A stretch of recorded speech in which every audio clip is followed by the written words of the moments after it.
Yo and Iwana. Buenos dias, mi gente. Hi, Taos. Welcome to another installment of In the Valle, Prejudice and Reconciliation in Taos. Today, we're meeting with author Iris Keltz, longtime resident here at Taos. And Mrs. Keltz, can you tell us a little bit more about yourself? Even I myself aren't too familiar, so I know there's probably some folks out there in our community that might not know you so well. And can you please give us a little bit of background? Well, I came here for the first time in 1968. It was or 69. It was the summer of Woodstock, and that's how come I remember. So it was the summer of Woodstock, 68 or 69. But that was the first time I came out, and I came out, and I ended up at New Buffalo Commune in Arroyo Hondo, and I fell in love with New Mexico. Everything about it, the sunsets, the smells, the colors, the food, everything just suited me, which was interesting because I had just driven out from New York City. Right, okay. I did not need any period of adjustment. Just fell right into New Mexico. So no culture shock? The opposite. I just felt like I belonged here. That's awesome. It was amazing. And I had gotten, not a vision, but an inspiration. My first husband was Palestinian, which is how I got to be here. I was traveling with my Palestinian husband. So in my second book, which is this one, Unexpected Bride in the Promised Land, is about my ending up marrying into a Palestinian family. I was on my way to go live on an Israeli kibbutz. It was 1967, and I met this Palestinian family, and I got married within a few weeks. And I survived the war with them, the 67 war, that changed the face of the Middle East. Wow. And as part of that experience, this picture was taken in May 22nd, 1967, the day we got married. And as part of my life with them, Faisal, that was my then husband, took me to live in his village in Samoa, which was outside of Hebron. And that was it. I knew I wanted to live in a village. I loved village life. And that's how I ended up in New Mexico, living on a commune, because I loved the how life was so integrated. It wasn't like in New York, where I was from. Here you work, you go here to work far away, and then your family's here, and everything was fragmented. But in the village, life was so integrated, and I loved that idea. Like they had their gardens near their house, their work was they would weave rugs, they had agriculture. Life was, and everybody knew each other. It was such a vision of integration, and that's where I got my dream of living in a village. And I didn't stay there. I didn't know Arabic, and I'm not a Palestinian. And then I heard about the counterculture in the States, and I thought, I'm going to check this out. And that's how I ended up living on the commune in New Mexico. Wow, man. That's quite the adventure to bring you to Taos. Wow, man. I mean, I'm sure other people's stories are just as vivid, but I've never really heard one told so well. Yeah, that's really cool. I mean, going from Palestine, right? It was, at the time when I arrived there, it was ruled by Jordan. It was part of Jordan. Okay. When I arrived in Jerusalem, it was what's now called East Jerusalem. It was ruled by Jordan. By the time I left there, it was East Jerusalem conquered by Israel, now called occupied territory, which Israel has illegally annexed into that country. But when I got there, I arrived in Jordan, and East Jerusalem was a divided city like East and West Berlin. And there was this area between East and West Jerusalem, which was called No Man's Land. So I was waiting for a visa to get through No Man's Land with the United Nations delegation. It was the only way you could cross safely to get into Israel. And so while waiting for that visa to cross into Israel, I met this Palestinian family and never left. And just married into the family and stayed with them and survived the war with them under their protection in the same city where my friend Hayam was born, which is Ramallah.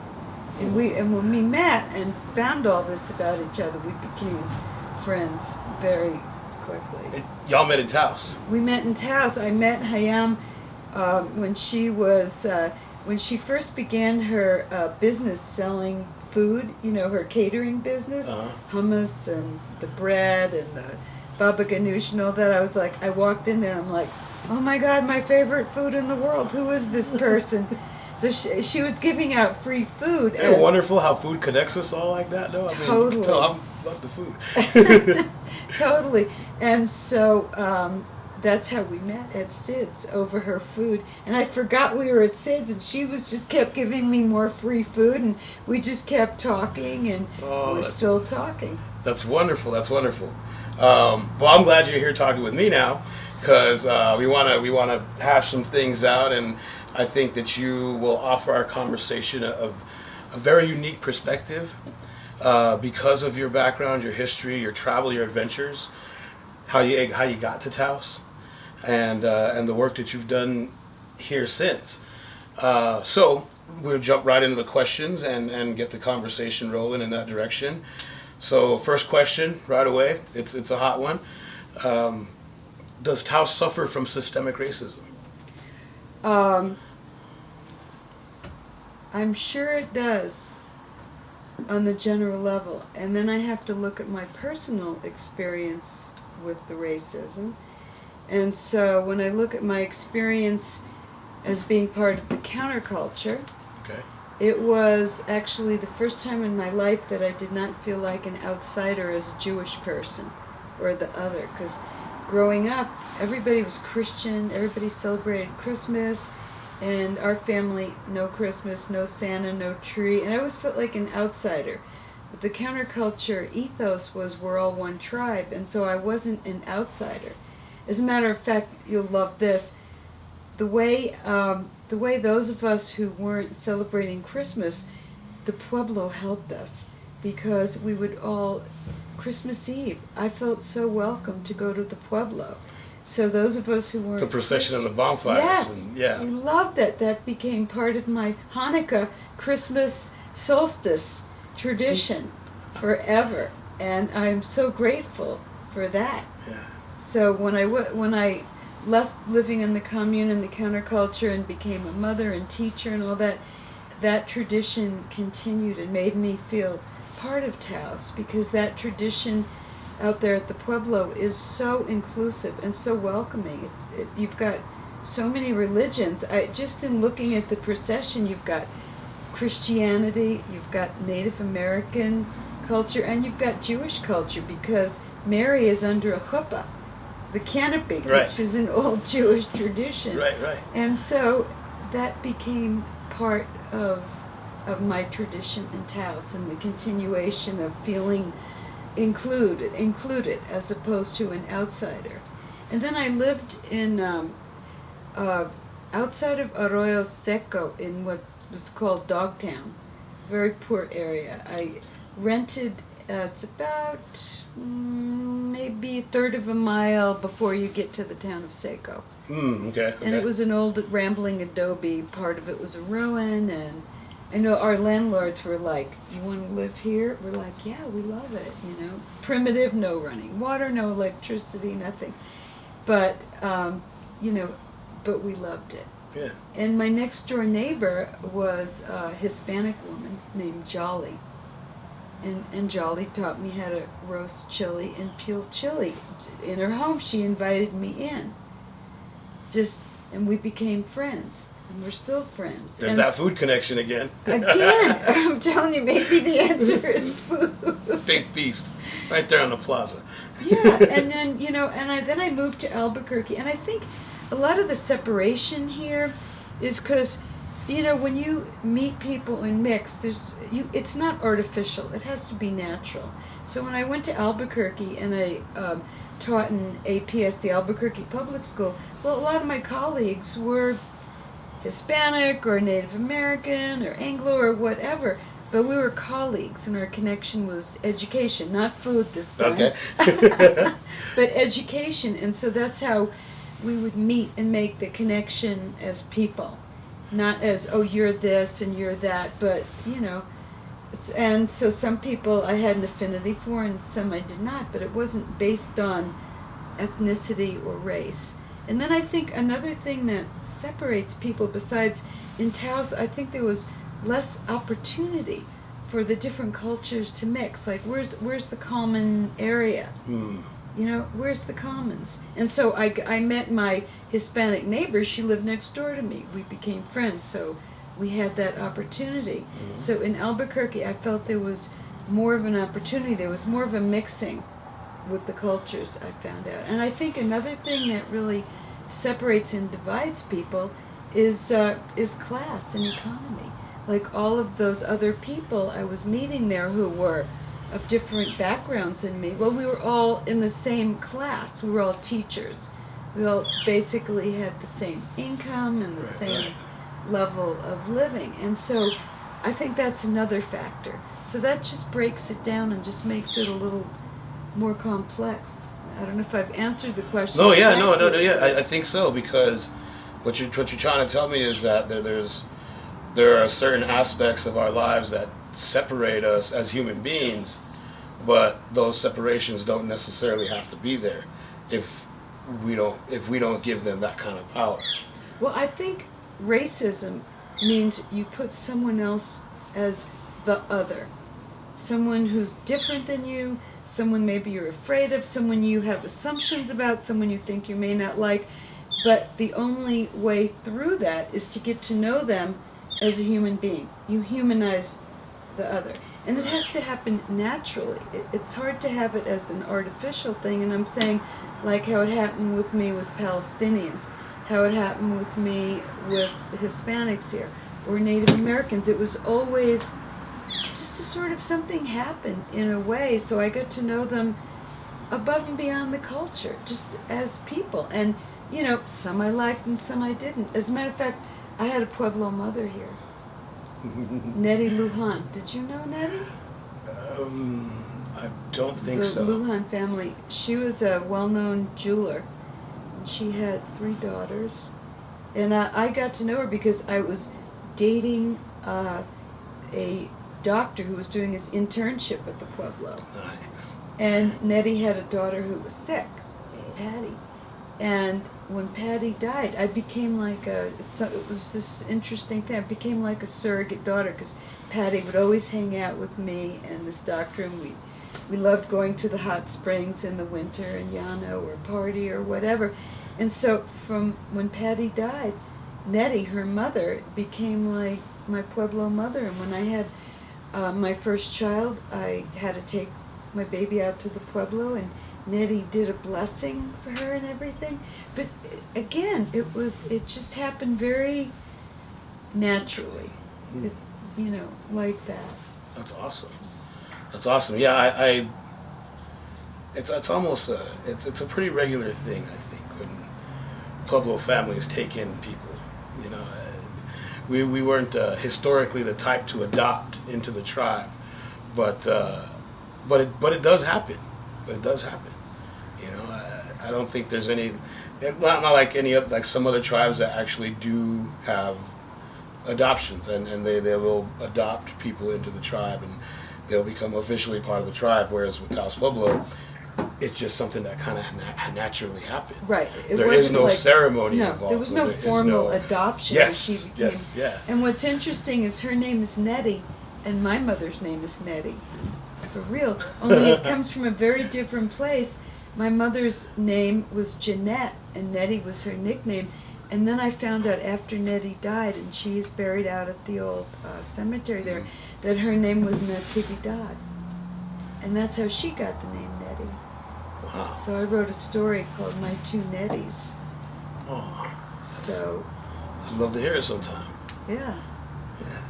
All right, so, oh man, that's beautiful. That's just beautiful. The next question for you is, because we've already talked about some of your personal experiences already, so I won't go into that one.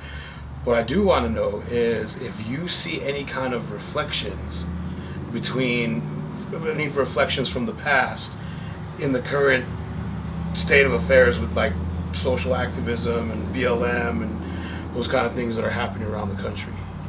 In the past, what past are we talking about? In your own past, do you see any reflections of like your adventures in Palestine or Israel and Well, I all have to that? tell you, my first teaching job, I'm a teacher Uh-huh. professionally, as well as a writer. My first teaching job was in New York City in Harlem, Black Harlem, at the time when Malcolm X and all of that was happening, and I was in an all-black school.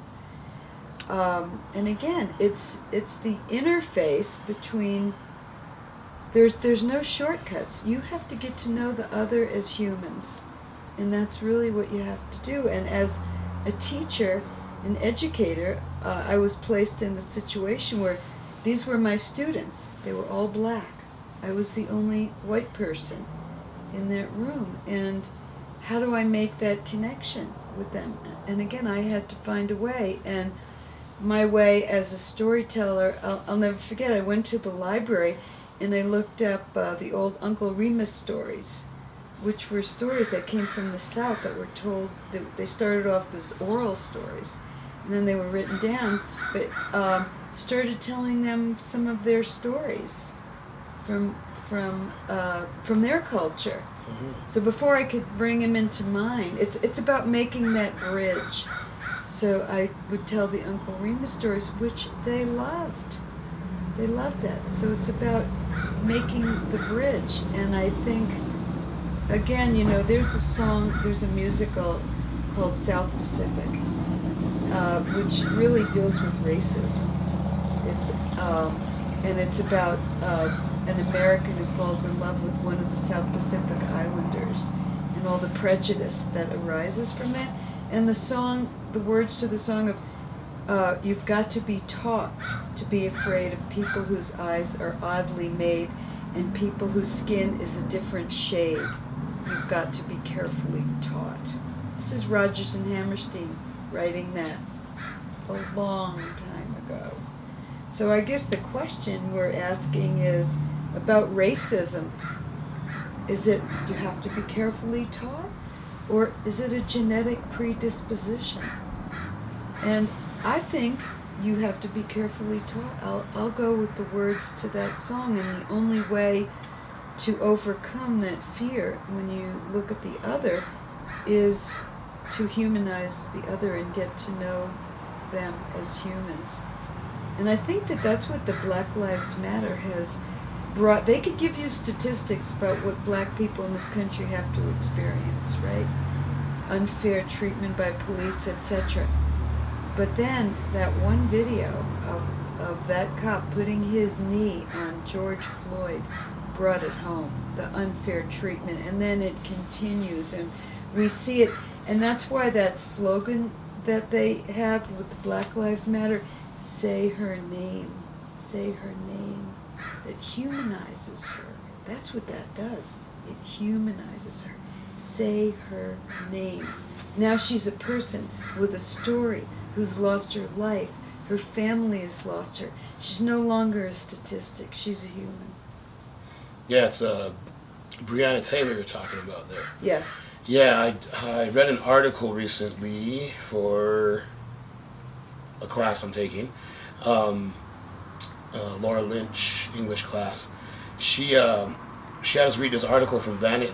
I think it was Vanity Fair, Vogue, one of those bigger magazines. It starts with a V. I think it was Vanity Fair, and in it, the author. I thought it was odd that the author opened up with the lines went sort of. It said something to the effect of strangers came into Brianna's home and strangers did this, strangers did that, strangers murdered her, and I was like, well, why are we dehumanizing the police? I mean, we know who it is. They weren't strangers that needed to be identified. They were people that committed a crime, and their crime was gross negligence. You know, well, no matter no matter where along the lines you find it, this was not an accident. It was also racist was, because of the color of her skin. Yeah. They thought they could get away with it. Then and they did, and they're still trying to kind of demonize her. Demonize her. Yeah, I've seen some reports come out of that. You know, the reason that they went in was because they were looking for her ex-boyfriend, who was a drug dealer. But she hadn't seen or been in contact with that individual for some odd amount of time. Enough time for the police to have moved on and further investigated that individual and let her alone. You don't walk into somebody's house and shoot them because of an ex-boyfriend. They never would have done that with a white woman. No, they would have politely knocked She on the was door an and checked if the EMT. guy was home first. But Yeah. she was saving lives. Yes, I understand. See, but you're right. You know, you have to humanize it, and I'm starting to see where you're coming from here with this whole, you know, yeah, you really do have to stop, think about it, make the connection, and remind yourself that the other person that you're dealing with is another human being. Mm-hmm. I think that's wonderful. I think that's profound. Now, what do you think about Trump, though? How's he handling things? And now I know what he meant by drain the swamp. So all the monsters from the Black Lagoon could arise more easily. His slogan was, "I'm going to drain the swamp." That's what he said when he was oh my God, he drained the swamp and he's bringing up all the monsters from the Black Lagoon. He's very frightening to me because, not because of who he is, but because of how many people are following him.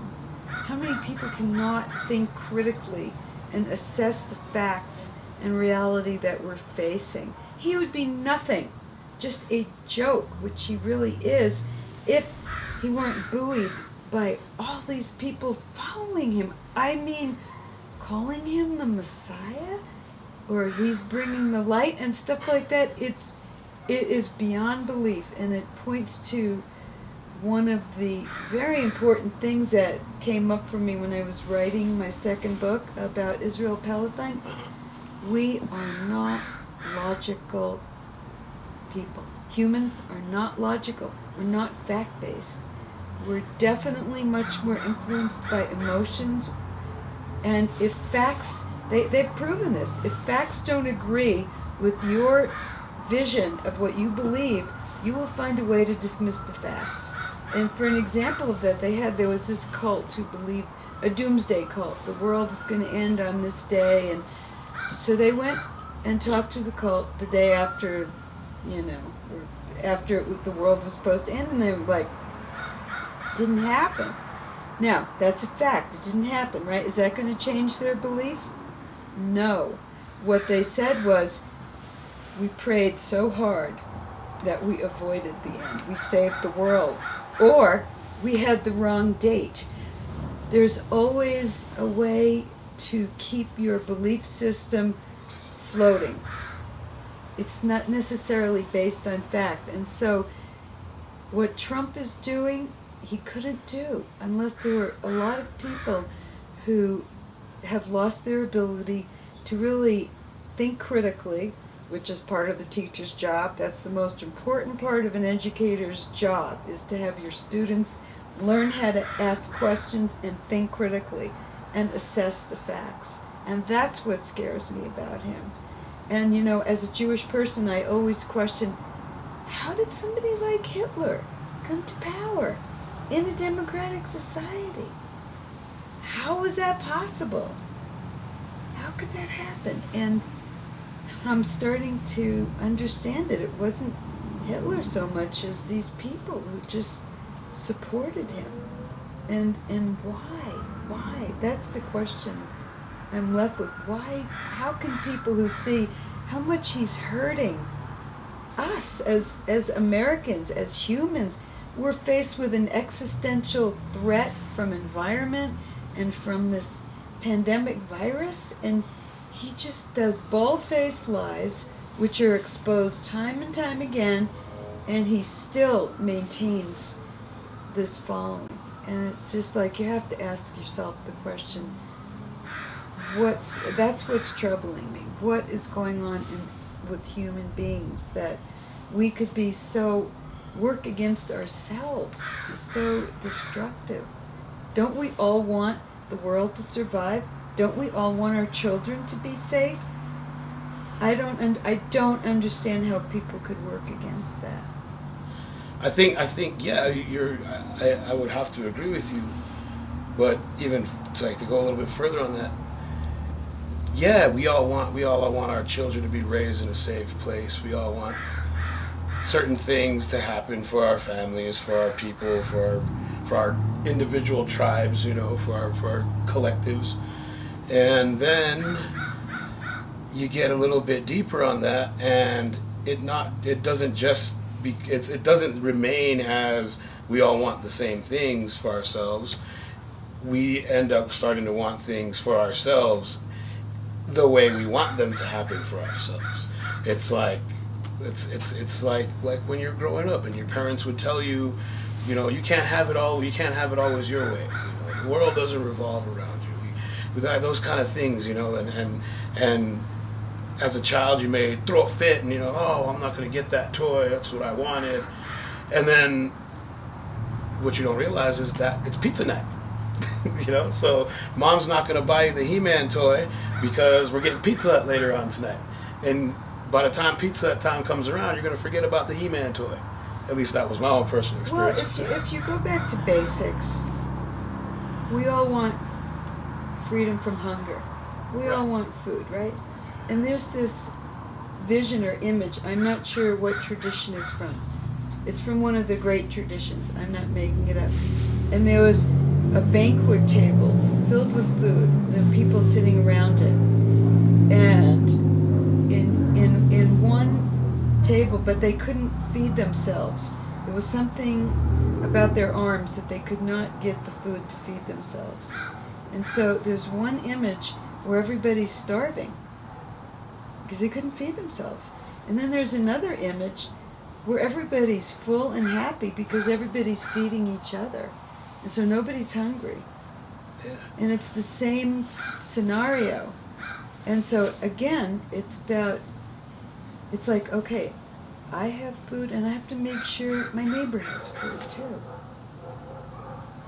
Yeah, no, I feel that, and I totally agree with that one. It's just that I think when it comes down to it, we all have our own individual methods of pursuing that, of not going hungry. But that really tells into what you're saying about the feeding ourselves thing, and we have to learn how to help feed each other. It reminds me again of what Nikisha Breeze was saying about, embracing those differences with one another. She really struck a chord with me with that stuff. I never thought about it in that way. I'd always kind of thought, don't be so Indian around the white people, or don't be so Mexican around my Indian family. So, I was always kind of not dumbing myself down, but being less of myself for others around me. And after I spoke with Nikisha, it really made me think more about myself and just being myself with people and letting those connections happen naturally, like you're saying. Mm-hmm. So, yeah. Well, like, if you say, look at Hayam and myself. She's Palestinian and I'm Jewish, right? And we're supposed to be enemies, traditional enemies. Now, when we first met, we talked a lot about politics and world events, and now we don't. We talk about our families, our kids. She came to both my kids' weddings. She flew to Florida to my daughter's wedding. She flew to Seattle for my son's wedding. That's cool. We talk about food. What are you cooking? You want to come over for some upside down? Yeah. I mean, it's like we're beyond the differences. We've reached the place where it doesn't matter what tribe we each from. We are friends. We're humans. We know each other as people. Like that. And I could tell, every once in a while I'll talk politics, but it's kind of not necessary, really. That's cool. But if we have to, we will. Yeah, no, and we need more of that. We need so much more of that around the rest of the world, around the rest of our country, especially now our country is hurting so bad right now with everything that's going on, all the social upheaval and people not being happy and it's just terrible right now. But okay, so with that, is there what kind of solutions would you like to see happening to help? What kind of solutions would you like to see implemented to sort of help heal that ancestral trauma that so many different minority groups suffer from? That's a great question, and again, there's a beautiful story, and again, it goes back to it's in my book here, Unexpected Ride, where the Israeli-Palestinian struggle seems so intractable and keeps getting worse and worse. Every day, you think it can't get worse, but there's this one story, and it was told to me by an Israeli Jewish woman whose family lived on a piece of land that had belonged to Palestinians. It was their ancestral land. And one day they called a meeting of the Palestinian elders who had lived in that village. They got together, they called it a sulha, a gathering. And people who were now living on that land. And my friend said she looked at the Palestinian elders who lost their land, and the first thing she said was, "I'm sorry. I'm sorry." She acknowledged their pain. She admitted what happened. She said, "It must have been so awful for you because I know that I loved growing up here and living here. I love this place. I can hardly imagine what it was like for you to have lost this place." That is the first step to healing. You have to admit the wrongdoing. You have to admit the wrongdoing. And then you have to say, you're sorry for the wrongdoing. And what's the next stage? Redress. In some way that both parties agree to. How can I make it up to you? Can I let you share this village with me? Is there another piece of land? How can I make it up to you? How can we right this wrong? So it's really actually very specific steps. And it's never going to happen like in this country if you don't admit the historical horrors that we committed to the black people. We have to deal with that. We have to say, I'm sorry. This was wrong. Slavery was wrong. And then we have to say, what can we do to help you now? What redress can we make? And I really believe that's the way to go. That's the roadmap. Yeah. So what happened with the village? With the village? Well, there's another story where there was an Israeli woman who was confronted with a Palestinian who had lived in her house. And he went back and told her his family had been living there. And that was his house her family was living in. And it's in a book called The Lemon Tree. And there was a lemon tree growing in the courtyard that had been planted by the Palestinian family. And when he went there, the woman gave the Palestinian person a lemon from the lemon tree, which they brought back to their family where they were now living, and it was put in like a place where their most sacred objects were, this lemon, right? So after she learned the story of the Palestinians who'd been living in that house, well, she wanted to return the house to the Palestinian family, but the government would not let her. The Israeli government would not let her give the house back. And so I think the family didn't want to live in it anymore, and it became a school. But that goes along with what's the form of redress to make the hurt right. What can be done? Okay, she was not allowed to return the house, but she could no longer live in it, so she made it into a school and bequeathed it to a school. That's really admirable. But still, wow, the government. Well, I guess I don't know what to say to that, because I mean, here you're free to do what you want with your property. You know, if you want to donate it to a family, as long as it's yours and you bought and paid for it, the government's not going to tell you no. And you know, but it's just strange because, you know, here, being Native American, I feel like I'm on that side of the Palestinian family that you're talking about in the story. Absolutely, you know, 'cause absolutely you are. yeah, and like even right here at the Cal Sharp property, here at the Cal's house, we're still within the original land grant at Taos Pueblo. You know, our happy hunting grounds used to extend back there to behind McDonald's and Gonmore, when Gonmore was there. I used to love that store. It always smelled so good in there. So yeah, and now that we're going into that, talking about what do we do next? What's the reconciliation? What's the end game, right? I mean, now that we know that in order to start the healing, we have to talk about it. We have to admit things that we've done wrong. Even myself, even my tribe, even my people. I mean, it's Jewish New Year's now. It's Rosh Hashanah. Yeah. And that's part of what you have to do. What have I done wrong? You have to search yourself. What have I done wrong? And how can I make it right? And one of the things I always do this time of year is I'll ask myself that question. Is there somebody I've hurt that I need to talk to? Because I'm at the age where sometimes I'll meet people and I'll think, I may never see this person again. I want to get it right. Yeah. Have I hurt someone? And so it's really basic. And if people, I think, can do that and come from the heart, that's the healing place.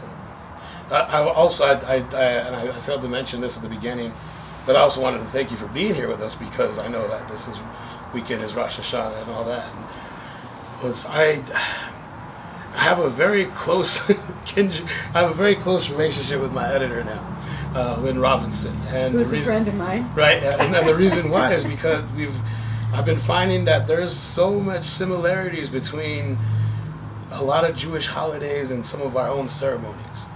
We too have a ceremony where we look inward and admit the things that we've done wrong and try to move forward.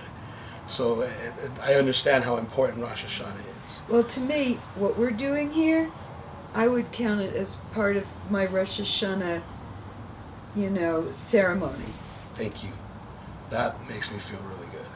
And one of the things we're remembering is Ruth Bader Ginsburg, who was of the Jewish tradition, who died last night. Yeah. And I was just reading about her, and of course she did so much good for the world. And they called her a tzaddik, which means very few tzaddiks in the world. It's like the ultimate wise person, a tzaddik. And she died on the eve of Rosh Hashanah, beginning of a new year, and on the Sabbath, the start of Shabbat. It's almost like she went in such a symbolic way. Absolutely right. Yes. I mean, I really feel like there's something better on the other side of this. Even with this project that we've got going on, I really feel like there's gonna be a positive outcome for all of this now. But okay, so I don't want to get too far off track. No, that's part of the track. That's part of the track. Okay, that's part of the. It definitely is. It definitely is. But we want to try to bring it a little closer to home now. So, because of all the outcrying for the removal of monuments and certain statues, certain historical figures from public display, we've seen that happen here in Taos before. Again, recently when it started happening again around the rest of the country, even down in Albuquerque with the Oñate statue coming down, the shooting that occurred during that removal, or when they were trying to remove that statue. And here in Taos, Kit Carson Park has always kind of been in the crosshairs. You know, David Fernandez reminded us that even back in 1973, it was an issue, and we were trying to remove it then. Still trying to do it, and even with Padre Martinez on the plaza, some folks have questioned whether or not he should be standing there. What do you think is the best way for us to meet those kind of demands? Well, clearly it's equal opportunity. I mean, if you're going to hold those people up, well, then you have to have the rest of the people. And in a way, it's like, what do those statues mean? Are they idols? Are you worshiping them? I mean, what do they really mean? They're symbolic. And a lot of their weight is what you attribute to them. So if you're the kind of person who really, it means a lot to have a statue of, who's that on the plaza? Padre Martinez? Padre Martinez. Then maybe you have to balance it out. And I noticed that all three of those people that you mentioned were men. Why aren't there any statues up of women? Let's just have equal opportunity. Hello, Ruth Bader Ginsburg is channeling through me as I said that. You're right. And I have to tell you this. Years and years ago, I got married on the plaza in front of that statue by the judge who had a barber shop right across the street from there. And I forgot that it was not a Jewish person. I pretended it was a statue of some Jewish person there. It didn't matter. It's what I attributed it to. I didn't put any weight or have any emotional connection with that statue. So a lot of it is what you're putting out there. And if you are feeling so strongly that statue must come down, it means you're not healed, the wound's not healed, someone has not admitted the hurt that has been done to your people. Someone has not apologized. There's healing needs to be done. The statue is just a symbolic thing of whatever you put on it. But it's a great wedding story of getting married in front of that statue. That is cool. And I had to tell my mother, sorry, there wasn't a rabbi around, but we did get married in front of the statue guy wearing a robe and stuff. We got married in front of the most Jewish-esque statue we could find in Taos. That's cool. That's funny. That's a funny story. So what's your take on the Kit Carson Park then? I mean, so many times in the past there's been multiple groups that have come into play and tried to remove that name from the park. I know they tried to call it the Red Willow. Most recently, yes. Most recently they wanted to call it Red Willow Park, and I think the consensus from our tribal council was that we didn't really want to have our name on anything where Kit Carson was buried. Mm-hmm. And even for myself, I think really that, it probably should be something very neutral. Right. If we're going to iconolize somebody with the park or honor somebody by putting their name on it, then we should dig deep and find one of those unsung heroes that our newspaper, puts out so much of. I totally agree with you. I couldn't have said it better myself. So many icons in this town that we could choose from. Absolutely. It doesn't have to be somebody who not necessarily a part of the community. Right. Did Kit Carson live here? For a time, yeah. But was he really part of the community? I don't know. From all the books and all the research I've done on him, I can't really see a part where I really felt like he was a Taoseño. Right. Maybe someday it'll be called Larry Torres Park. Maybe it will. Or instead of just a person, like a concept, like the Red Willow is like a concept of like what's growing here. Maybe it could be like some nature that exists here after that. But I totally agree with what you said. And actually, I personally was more offended when they desecrated the park with all those rock concerts and had all the noise, and you couldn't even walk quietly there. And they took over the park, and then they had all those fences around the park. And I kind of share your perspective on that. I mean, I like the rock concerts. I dig it. I'm glad we're Hey, having I them. went to But I What's don't- His Face's concert. But I don't think they should be held in Kit Carson Park. Exactly. It's the area is already so congested with tourism. It's just a bad venue for Right. something like I that. totally agree. I mean, what was it called? Was it they had the most They had famous that one, rock that star? fest, the Taos Fest, Solar Fest, Yeah. the Solar Festivals, the Solar Fests. Those should have stayed way out there on the outskirts of town. Exactly.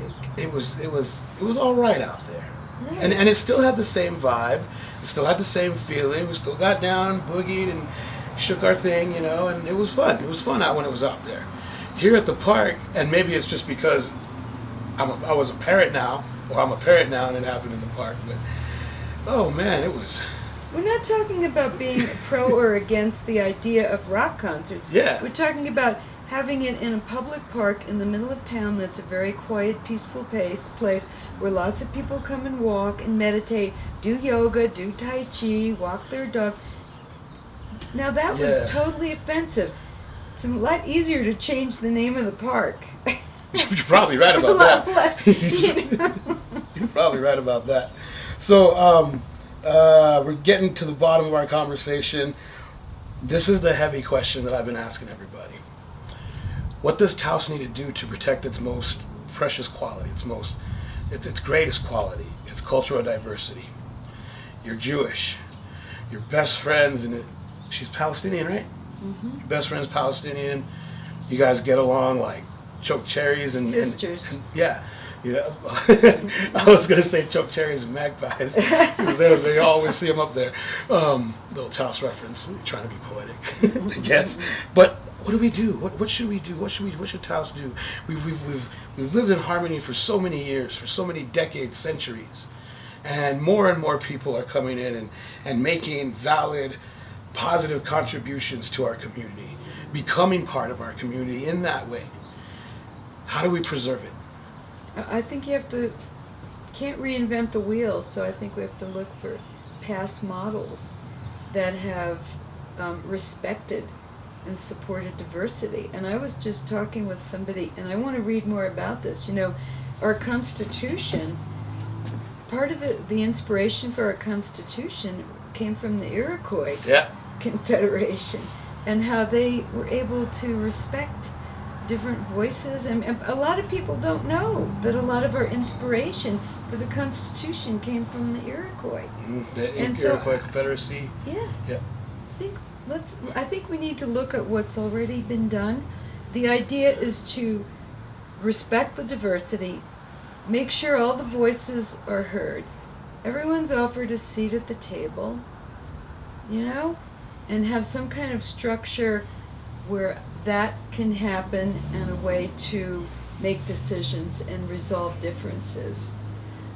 There's also a place in Europe, which is where my grandparents were born.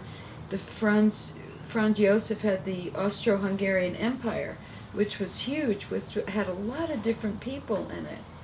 And my grandmother always said, he was a good ruler, which meant he was good to the Jews, right? Right. And he invited all the people in his kingdom, in his empire, to have a seat at the table, to have a voice. And so we need to look in past where it worked. I think the counterculture in the 60s was another attempt to create an egalitarian kind of a society as well. And when I look also at King Arthur, that was another attempt to bring in all the knights to sit at a round table. So no one was at the head, to prove the point that might does not make right. It's justice. It's the rule of law. So I think we need to look at places in history where it was attempted, where it didn't always work, and to get inspiration from those models to continue that.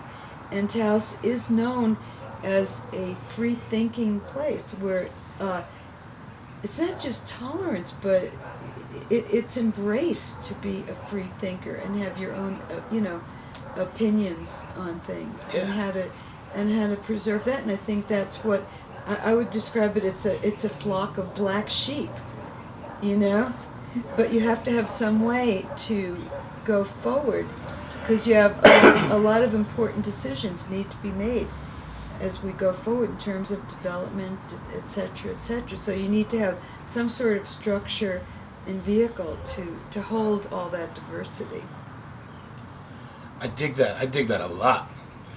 None of our other interviewees have brought that to my attention yet, to think about looking towards past civilizations, past attempts at creating what we kind of have here already. You're right. And I don't know why I never thought about it, because being Native American, being Taos Pueblo, was the first thing we do. We go to our elders and our ancestors.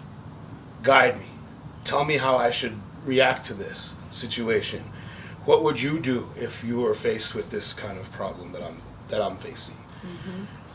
9 times out of 10, your elders are going to tell you, pray on it. Consult your ancestors. Those who came before. Yeah.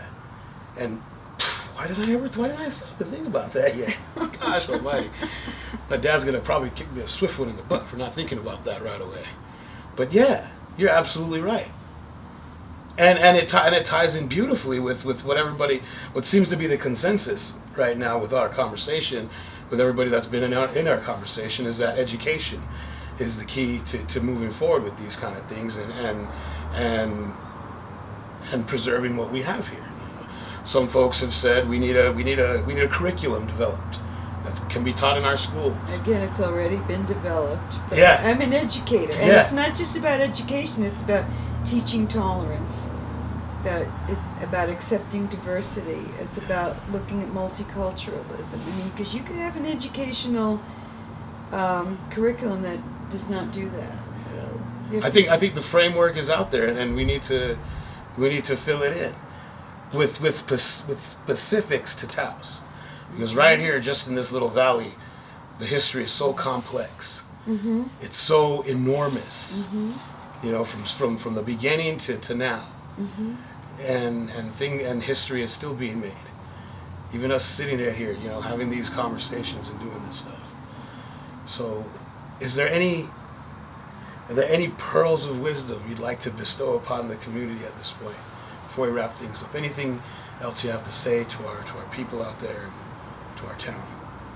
Well, I just think you're right about the importance of education, but again, the curriculums for all of that have already been written, and I would add to that, one of the very important things that schools must do now is called not just literacy towards print, but literacy towards all media literacy, towards all the forms of media coming at us. We are victims of information glut, overload of information, and we need to be taught how to assess the information coming at us.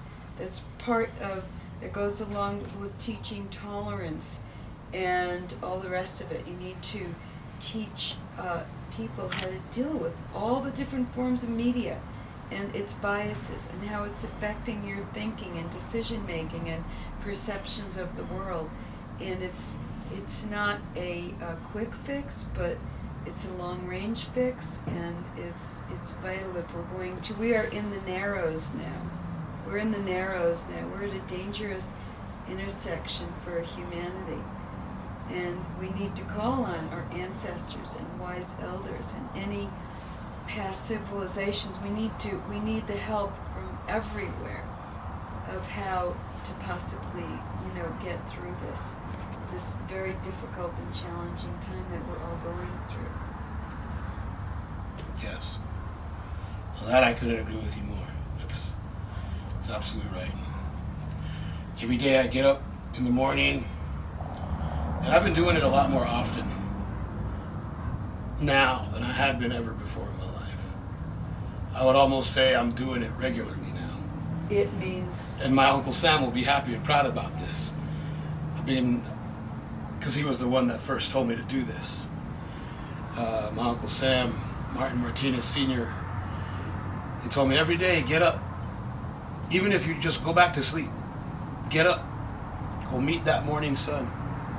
And give it your cornmeal and ask for a good day.